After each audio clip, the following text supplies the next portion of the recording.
Sí, muy tenaz. No, hay una cantidad de ficción. Y lo mismo que la mentira que se hace aquí, por ejemplo, cuando son fechas como el 7 de agosto o el 20 de julio, los desfiles militares. Entonces, que el ejército y la policía o las fuerzas militares actuales son la continuidad del ejército libertador. En primer lugar, el ejército libertador pues fue una realidad, pero que luego fue disuelta, perdida, frustrada, sus principales comandantes y demás asesinados, Córdoba, Sucre, ¿ya?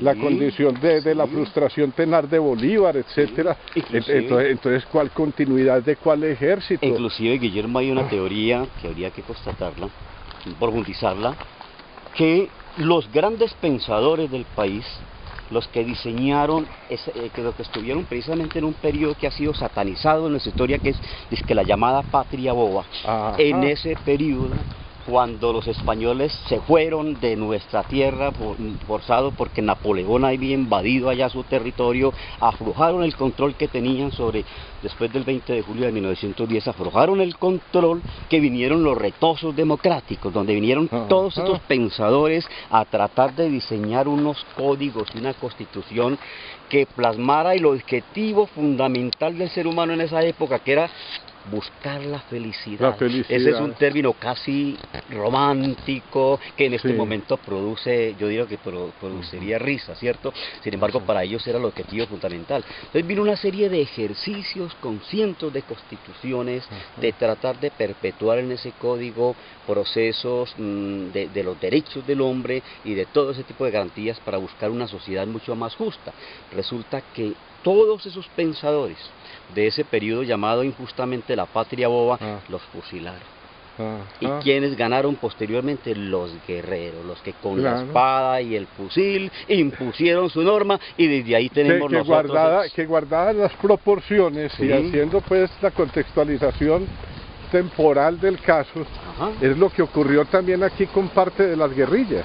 Es decir, que algunos de los intelectuales y de las personas que eran como con unos pensamientos pues más claros sobre el orden social y demás, fueron asesinados en la Guerra Sucia. Todos ellos cayeron ahí, o desaparecidos, o tuvieron que exilarse. ¿Y quiénes quedaron? El Mono Jojoy, personajes que eran de eso, lo mismo que pasó entonces en esa época. Y que de pronto se nos trae una lección de lo que está ocurriendo ahora con esos pactos de paz, donde básicamente vemos que en realidad siempre el poder de las armas estará presente, porque habrá una desconfianza a dejarlas a un... Esos son temas muy berriondos, pero de todas maneras... Muy buenos días. Buenos, ¿qué tal? ¿Cómo les ha ido? ¿Qué tal?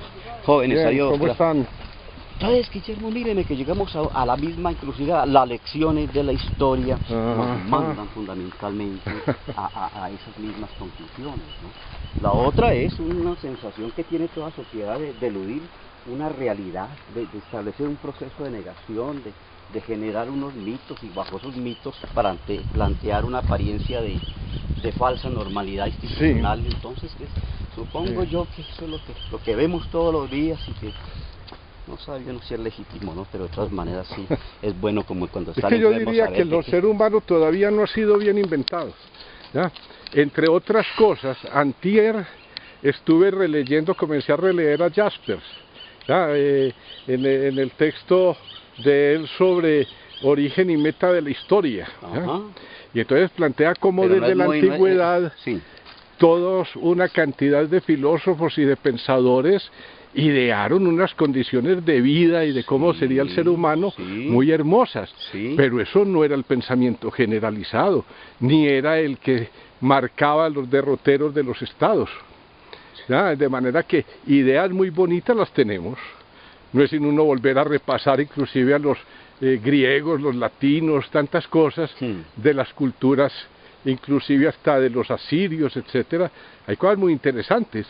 Pero ¿cuándo se aplica eso en la práctica? No, bien, porque el ser humano es un ser motivado por los factores de los intereses. Y el conocimiento o el saber, por decirlo así, la ciencia, poco tiene que ver con el poder, así el poder utiliza la ciencia para lo que le dé la gana. Y el poder es perverso desde el punto de vista de que el ser humano está debidamente estudiado y el poder aprovecha muy bien el sentimiento del ser humano, la parte egoísta, la parte personal, para sacar todos sus designios y todas sus bajas pasiones. Y obtener los amigos del poder, obtener las ventajas que ellos y que buscan, para ellos consideran, porque lo sabe uno por los amigos que uno ha tenido en esas esferas también, sí. Para ellos eso es la felicidad suprema. Y inclusive el caso, por ejemplo, de los calvinistas, que consideraban que el éxito que tuvieran en la vida era una prueba, ¿ya?, de que eran privilegiados por Dios y que tenían una buena relación con Dios. Me parece a mí angustioso. Y cómo cogen todo este tipo de creencias y las adaptan a las ideas perversas de poder y dominación de los seres humanos. Cuando cogen el proceso de la legitimación de la esclavitud, Guillermo, ellos decían, es que si esto me está produciendo plata es porque está bien visto a los ojos de Dios. Esas ideas calvinistas, puritanas. Si tiene éxito es porque es bien visto por Dios. Pero hay algo peor. Es que resulta que en la Biblia hay un proceso, creo que fue el de Noé, que uno de los hijos se burló del papá porque se emborrachó y lo vio desnudo, y en vez de cubrirlo vino y se burló, y que ya lo castigaba Dios como tal. Entonces que los hijos de este que se burló fueron los del África, y que simplemente ellos estaban pagando un castigo bíblico, un karma, y que simplemente pues no había ningún tipo de censura. Entonces míreme usted cómo adaptan ese tipo de circunstancias. Y muchos gobernantes, Enrique VIII, creo que el rey Jaime también, cogieron la Biblia. Anteriormente la Biblia no la permitían, estaba prohibido leerla, y mucho menos traducirla. Vinieron estos reyes y pasaron por encima de esos dogmas, pero ¿qué hicieron? La reescribieron en función de sus propios intereses. Sí, señor. Y ahí entonces a la gente, y luego aparecían, ahí hay una Biblia donde aparece Enrique VIII, hermano, Enrique VIII lascivo, criminal, y todo, pues al cabo los reyes, eso era normal, entregando la Biblia a su pueblo. No, perdidos. Entonces miren ustedes, y lo peor es que muchas culturas tienen ese instrumento como algo sagrado. Sí, y lo interpretan con una fe ciega porque es producto de la inspiración divina. Es que ni lo interpretan, sino que lo tratan de aplicar de manera increíble, en contra del sentido común y con una convicción plena de que es un texto de carácter sagrado. Simplemente es un libro muy interesante, porque eso hay que reconocerlo, pero que tiene una serie de motivaciones que en el fondo hay que recibirlos con beneficio. Ahí sí que me parece mejor.